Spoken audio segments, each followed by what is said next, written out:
Hii ni MTV1 Online inakutangazia toka eneo la Waswahili Afrika Mashariki. Leo ni Jumatatu Oktoba 6, 2025. Jina langu Dr. Binitambwe Mkandiro Walimete. Tupo kwa njia mbalimbali: Facebook, YouTube, LinkedIn na X. Taarifa zetu zaanzia huko Ituri, haswa Nyamamba, kando mwa mji wa Kasenyi, pembezoni ya ziwa Albert, ambako kumeripotiwa hali ya mapigano kati ya CRP yake Thomas Lubanga na jeshi ya serikali. Constance Mbagalwa yuko kwa njia ya simu akiwa katika mji wa Bunia. Ndio, ni tangu usiku wa kuamkia leo, siku ya kwanza, ndio shambulizi kati ya wapiganaji wa CRP wa bwana Thomas Lubanga na jeshi FARDC imeripotiwa huko Kasenyi, hasa katika maposition za FARDC. Na wapiganaji wa CRP walikuwa wakipigana huko Nyamamba, kisha wanatoka Nyamamba wamejigawa wanaingia ngambo zingine za Kasenyi, na hapo walishambulia kabisa position za FARDC na mapambano ikiendelea huko Kasenyi. Na hadi sasa watu wa raia wamekuwa wakikosa namna gani ya kufanya, ila kambi ya wakimbizi pale Kasenyi imerozesha watu 10. Katika watu 10 kuna mtoto mmoja ambaye aliweza kupata risasi na amepatikana katika kituo cha matibabu, na hadi sasa watu wengine wameendelea kukimbia, ila jeshi imeendelea kuita watu kwa ukimya, kwani watu wale wa bwana Thomas Lubanga, wapiganaji wa CRP, waliweza kufukuzwa mbali. Siku zilizopita jeshi la serikali lilisema kwamba liliwapa mkongoto wapiganaji hao. Wanatoka wapi tena? Ndio, iliwapiga na kwa sasa tunakuwa tukizungumza, ndege ya vita ya FARDC imeendelea kufanya msako huko kwenye Nyamamba na kando za Kasenyi. Iliwapiga. Unajua kwamba Nyamamba ni mji mdogo unaopatikana kando la ziwa Albert, hasa ngambo za huko kwenye wanaita Bahema Banywagi. Na wakati wamekuwa wakiwapiga, wamekimbia ndani ya raia. Wakikimbia ndani ya raia, na jeshi itakuwa na shida kuweza kuidentify ama kufanya tofauti ya raia na nani sio raia. Na hiyo ndio imeacha watu wale wameendelea kuonekana, lakini msako umeendelea, kwani tumeona ya jeshi FARDC imeendelea kuenda huko Kasenyi na kuweza kuleta na kuboresha amani. Hao CRP wanatokea wapi? Sasa wakati wanakuwa wakipigana, wao wamekimbia kati ya kambi za wakimbizi, kwani wanajua kwamba wakikimbia kati ya kambi ya wakimbizi, jeshi itakuwa na oga ya kuingia ndani ya kambi ya wakimbizi na kuwafyeka, na hiyo ndio imeacha hiyo hali imeendelea huko sana. Wakazi wa eneo hilo wanahitaji nini? Wananchi wameomba amani, na wameomba kabisa bwana Thomas Lubanga aache vita, atue silaha chini na aache hiyo mambo, kwani unajua miaka ambayo iliyopita Ituri iliteseka miaka mingi sana. Katika miaka zilizopita utajua kwamba bwana Thomas Lubanga alikuwa akifanya vita, na hiyo vita huko CPI waliweza kumuacha huru, tena amerudi na hapo tena amekamata silaha, inakuwa kiua watu. Sasa haiko FARDC ndio imeteseka, hasa kwa sasa ni raia ndio imeteseka, na raia imeteseka kufuatana na nini? Kufuatana na hiyo kutokupenda amani, kutokutia kabisa nguvu kwa ajili ya amani. Hadi tukienda hewani, hali ikoje? Kwa sasa msako umeendelea. Kwa sasa msako umeendelea huko Kasenyi na kando, kwani jeshi FARDC na force navale ya Kasenyi imeendelea kufanya msako, na tunajua kwamba kutakuwa communication ama msemo fulani ambayo itaweza kuletwa na jeshi FARDC hapa Ituri, kwani ni wao ndio wameendelea kufanya msako huko. Na kwa sasa silaha zimeendelea kusikika kando la Kasenyi. Wavuvi wafanye kazi ya kuvuvi, watoto hawakwenda shule, wafanya biashara wafanye kazi, na hiyo imeleta kabisa hofu. Na kwa sasa tunajua kwamba kufuatana na hiyo malalamiko ya viongozi ya serikali na viongozi ya kimila huko Kasenyi, tunajua kwamba hiyo yote itarudi. Kuhusu hali halisi, tunarudi kwake Constance Mbagalwa. Kwanza tunaleta pole kwa population yote ya secteur de Bahema Sud, dans son chef-lieu Kasenyi ses périphéries en particulier, kwa sababu kutangia usiku ya dimanche vers le 23h mpaka je dirais 6h population iliweza kuamuka kuhali ambayo haiko ya kawaida. Walihamuka kuhali ya masasi inapigiwa tangu 23h mpaka hapa 6h du matin, na ndiyo tunaweza konfirme na population ya kwetu ya kwamba force navale ya kwetu wa majeshi ya kwetu ilikuwa atake na waelement wajambazi wa milicien ya bwana Thomas Lubanga, ndio walifika kuweza kusumbua usalama wa population ya secteur de Bahema Sud. Na pamoja na haya tunasema kwa population ya kwetu wakuwe vraiment kimya, jeshi ya kwetu iko nafanya kazi yake, wakuwe na confiance na majeshi ya kwetu, na message kubwa ambaye tunaweza pia kusukuma kwa bwana Thomas Lubanga. Thomas Lubanga nadhani hii kitu iko nafanya haiangalie population ya secteur de Bahema Sud. Bahema Sud haina besoin ya ile kitu banaita groupe ya CRP kama nini. Secteur de Bahema Sud haipendi kuisentir ile kubulongo yake na kufika chaque fois kufika kuattaquer entité de secteur de Bahema Sud qui n'est pas l'entité même de Thomas Lubanga. Situation iko sous contrôle, l'armée est en train de contrôler donc situation yote sécuritaire, population ifanye kazi yake, ikuwe kusoko, ikuwe maboutique, kumai wadokeri wavanja bavake paisiblement na makazi yao. General commandant secteur iko na majeshi yake iko nafanya kazi gisi inawezekana.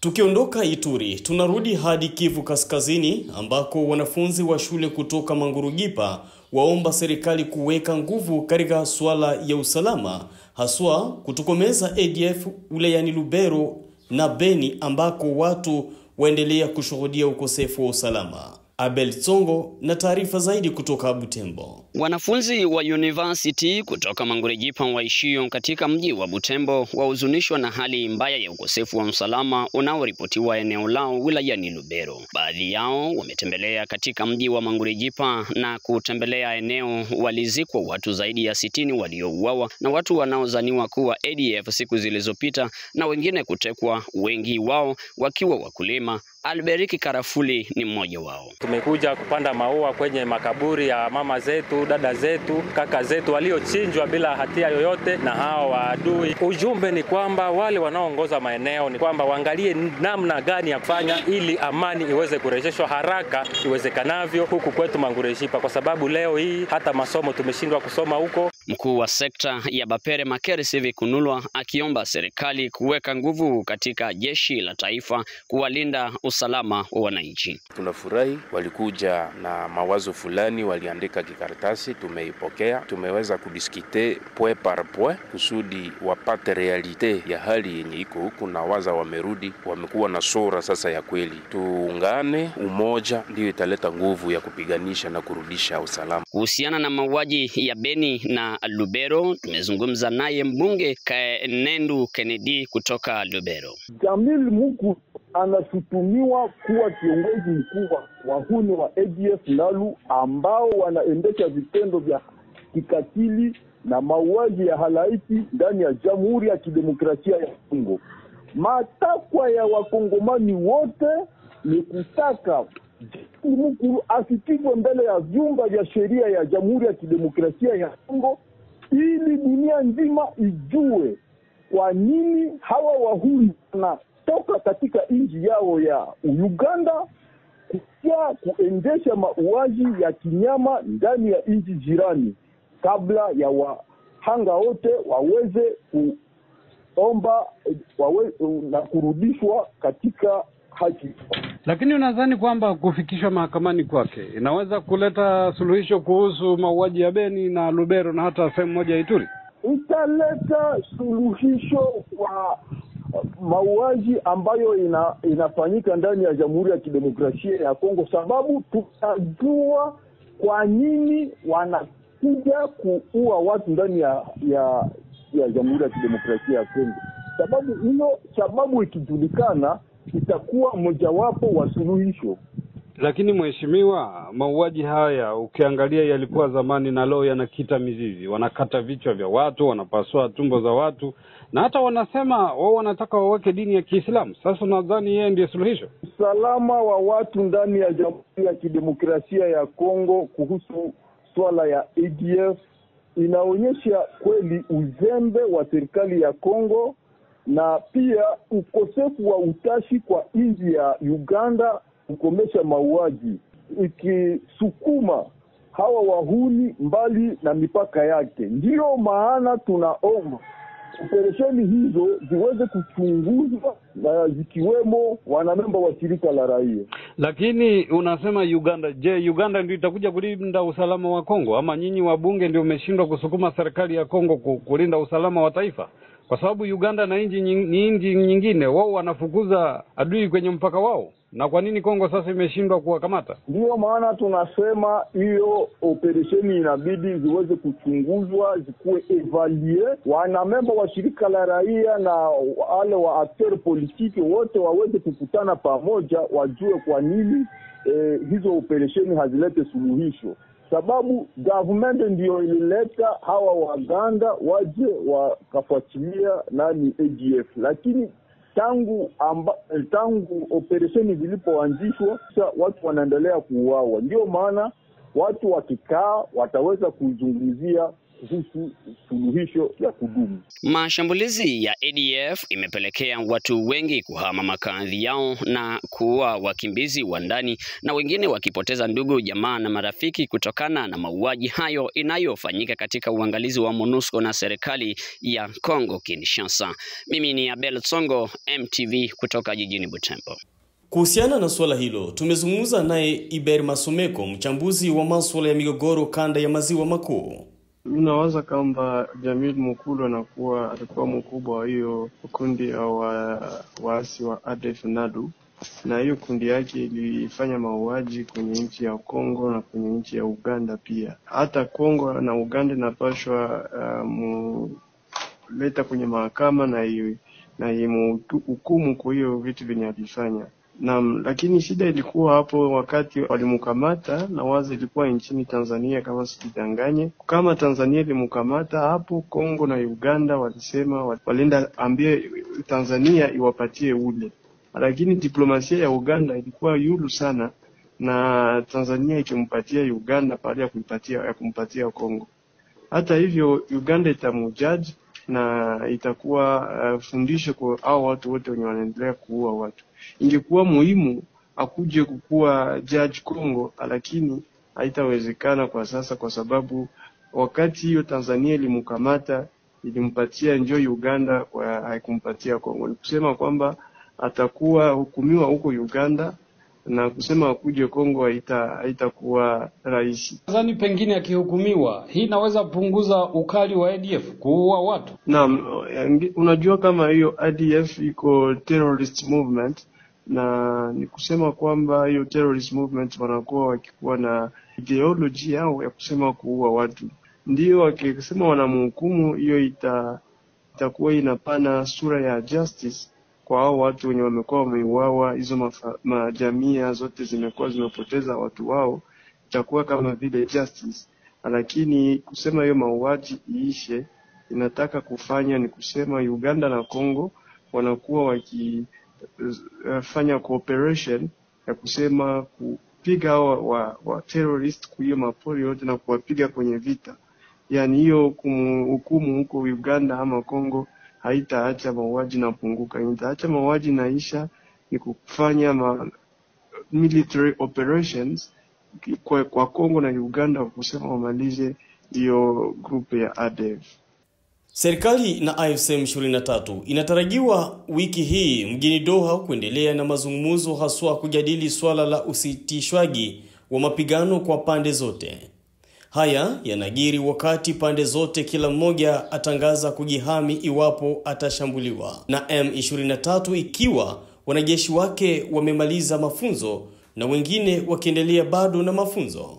Sultani Makenga ni mkuu wa jeshi la ARC M23. Nimesema tangia sasa nimekuwa jeshi la ARC, jeshi la ukombozi, Armée Nationale Congolaise. Jeshi ambalo liko napigana ili kuleta mabadiliko kwa nchi. Unapata vizuri? Nchi yetu imeharibika muda mrefu, maharibisho na government ya Kinshasa bila Tshisekedi. Maharibu nchi, upora nchi, unaua raia kama wanataka, unaua raia kwa kabila zao, sura zao. Ndio watu wote kwa wakimbizi. Nageuza nchi kwa propriété privée. Ndio maana M23, ndio maana RC imesimama ili kutoa uongozi utabadilika kwa nchi yetu. Mko tayari? Wenzenu kwenye wako kwa tofauti wafanya kazi kubwa sana. Ni mnenda huko ila nyinyi mwasapoti, muungane, tuondoe hii uongozi mbaya ambao ipo. Unapata vizuri? Unapata vizuri? Nchi yetu inahitaji kukombolewa. Kongomani wote kwa ujumla wanataka kukombolewa. Na hiyo ni kazi yetu kama chama, kama M23, kama jeshi la RC na polisi ambao tuko ndani ambao wanaita AFC. Unapata vizuri? Hiyo ni kazi yetu. Tutabadilika kwa hii nchi. Ili nchi yetu iheshimike. Tujenge nchi yetu. Kwa wananchi waheshimike. Tuna jeshi nzuri. Bali kwa professional. Jeshi la wananchi. Unapata vizuri? Ndio mambo yote ujinga, ubaguzi, uporaji, corruption na mambo mengine. Wananchi wakae kwa amani. Kwa mara nyingine tumezungumza naye Iber Masomeko, mchambuzi wa masuala ya migogoro maziwa makuu. Na fadha mjini Doha, hiyo negotiation kati ya waasi wa M23 na government ya Kongo, inawaza kunakuwa hakuna ukweli na hakuna uaminifu kati ya government ya Kongo na waasi wa M23. Kwani tunaangalia wanaenda kule kwa mazungumzo, lakini yenye wanasema government ya Kongo hata waasi wa M23 inaonyesha kama hawana ngambo zote, hakuya kuja ile nia ya kusema wamalize hiyo vita, wapatane, waikale kwa kupata suluhisho. Ukiangalia misemi au ma speeches zao wote, hata kama wanakuwa wakiongea, hakuja kuwa hii lugha ya kimomo tunaita hiyo volonte ya kusema amani ipatikane na kusema waikale waongee na wazungumuze kupata shida. Yani wanakuwa wakiongea kule na mapambano yanaendelea huko Masisi, watu wanaendelea kuuawa, watu wanaendelea hata kukimbia. Ni kusema kwamba ndio ni ya muhimu sana hiyo maongezi, lakini mpaka hapo hata M23 hata government ya Kongo hiyo wote hawajakuwa na hiyo volonte ya kusema wamalize hiyo vita kwenye mashariki ya Kongo. Kipi kinahitajika sasa? Na mnahitajika sana kusema hiyo Marekani na Qatar waendelee wakizungumza na waasi wa M23 hata vile na government ya Kongo na Rwanda kuwatia kwenye fasi moja kusema wapate sasa waitike maongezi. Hata kama wanakuwa wakiongea, ukiangalia namna wanajikamata, namna wana behave, haiko kusema wanakuwa wakiongea. Ni kusema inaomba kukuye tunaita international pressure on different parties kwa kusema kwamba waitike maongezi na waache vita. Wasiwasi ikishuhudiwa kwenye mstari wa mbele wa mapigano kutoka na ndege za kivita na ndege zisizokuwa na rubani, drone, kuonekana kwenye eneo mbalimbali haswa vijiji Kivu Kusini na Walikale Kivu Kaskazini. Ni hayo kwa siku ya leo.